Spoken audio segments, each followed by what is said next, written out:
Olá! Começa hoje aqui na sede das Nações Unidas, em Nova York, a CSW, ou a Comissão sobre a Situação da Mulher.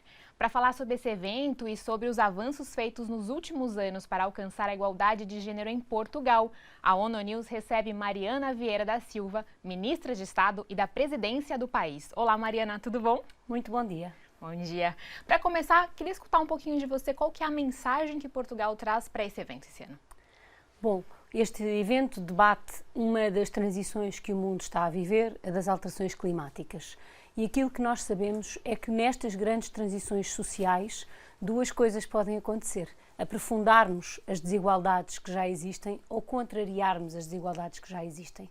E por isso a nossa mensagem é que as transições que o mundo vai passar, tanto das alterações climáticas como a alteração da sociedade digital, precisam de mais igualdade. Se estas transições não forem justas, então não são uma transição para todo o mundo, mas apenas para metade dele, e essa é a mensagem principal que trazemos. Se queremos que estas duas transições, a transição digital e a transição climática, sejam momentos de avanço para o mundo, de desenvolvimento, de coesão, então elas têm que ter uma preocupação de serem justas, em particular nesta dimensão da igualdade entre homens e mulheres.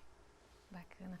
Acho que uma das coisas que a gente não pode deixar de falar é sobre a pandemia de Covid-19, né? A gente sabe que ainda não acabou a pandemia e que ela trouxe aí alguns efeitos bem importantes, talvez no avanço ou não tão avanço assim da igualdade de gênero. Qual que é a sua avaliação, Mariana, sobre esses últimos 2 anos em Portugal? Como que a pandemia afetou os programas de igualdade de gênero no país? Bom, todas as crises trazem sempre mais desigualdades entre ricos e pobres, mas também mais desigualdades entre homens e mulheres. Nós sabemos que a maioria dos empregos que foi fortemente afetado, tanto por serem centrais no combate à pandemia, como por serem mais precários, como aqueles ligados à restauração ou ao turismo, são empregos maioritariamente ocupados por mulheres. E, portanto, e mais uma vez, as mulheres foram mais afetadas por este processo, por esta crise, e temos que estar ainda mais vigilantes e ainda mais enérgicos na ação sobre as desigualdades, em particular as que se relacionam com o mercado de trabalho. Nós sabemos que nestes anos todos os trabalhos precários, os trabalhos com menos direitos, foram muito afetados, foram as primeiras pessoas a ficar sem trabalho e eles são maioritariamente ocupados por mulheres e por isso temos de trabalhar no combate a essa precariedade que muitas vezes existe nas limpezas, na restauração, no turismo, e esse combate à precariedade deve ser uma prioridade pós-pandemia, porque a pandemia mostrou que essa falta de direitos se transforma numa intensa desigualdade para as mulheres. Tá certo. Tem algo que você destacaria que Portugal tem no curto ou no médio prazo para fazer esse trabalho acontecer? Agora que a gente está voltando, de alguma forma não acabou a pandemia, é claro, mas a gente já começa a falar de retomada. Tem algo que você destacaria? É muito importante que esta recuperação económica tenha, em todas as políticas que nós temos para a recuperação da economia, em conta esta desigualdade. É isso que Portugal fez no seu programa de recuperação e resiliência, o pacote financeiro europeu Next Generation, foi procurar olhar para todas as dimensões, das dimensões da educação, às dimensões da saúde, às dimensões do trabalho e também às dimensões das alterações climáticas e ter em conta como é que aquelas medidas vão influenciar a situação das mulheres. Foi esse trabalho que procurámos fazer e agora a execução do programa tem que permanecer com esse olhar. Legal. Vamos para um próximo assunto que também está bastante quente, que é a crise que a gente está vendo na Ucrânia. A gente sabe que Portugal abriu as portas para os refugiados e que também está abrindo não só para nacionais ucranianos, mas para outros que vivem no país e tudo mais. Mas também a gente sabe que essa crise está afetando muito as mulheres. Portugal está pensando em alguma coisa especial para a recepção desse público, desse grupo? Bom, até agora nós recebemos já em Portugal mais de 6.000 refugiados ucranianos e a maioria deles são mulheres e crianças. E por isso esse processo de acolhimento, a forma como nós vamos integrar estas pessoas na sociedade, tem que ter uma preocupação especial com o que é que significa mulheres normalmente sozinhas, com 1, 2 e 3 filhos, chegarem a um país que lhes é estranho, onde muitas vezes não falam a língua. às vezes têm familiares ucranianos que já há mais anos viviam em Portugal, mas noutras vezes não, e por isso essa preocupação dirigida, por exemplo, aos serviços que cuidam das crianças, às creches e ao pré-escolar, tem sido uma preocupação deste nosso acolhimento.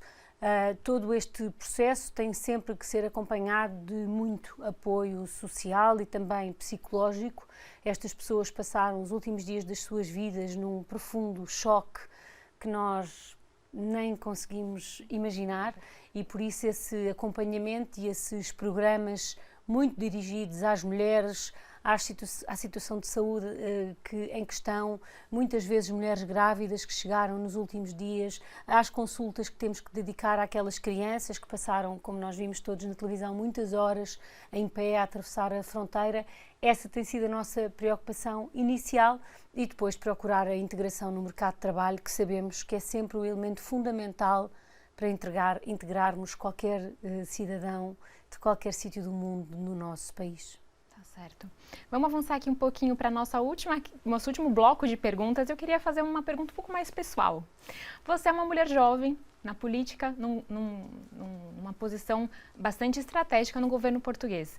Como que isso te afeta? Como que você imagina que outras mulheres, outras meninas que aspiram uma carreira na política olham para você e como que você se sente? Bom, em Portugal, nos últimos anos, nós temos tido cada vez mais mulheres no Governo e na Assembleia da República em situação de destaque.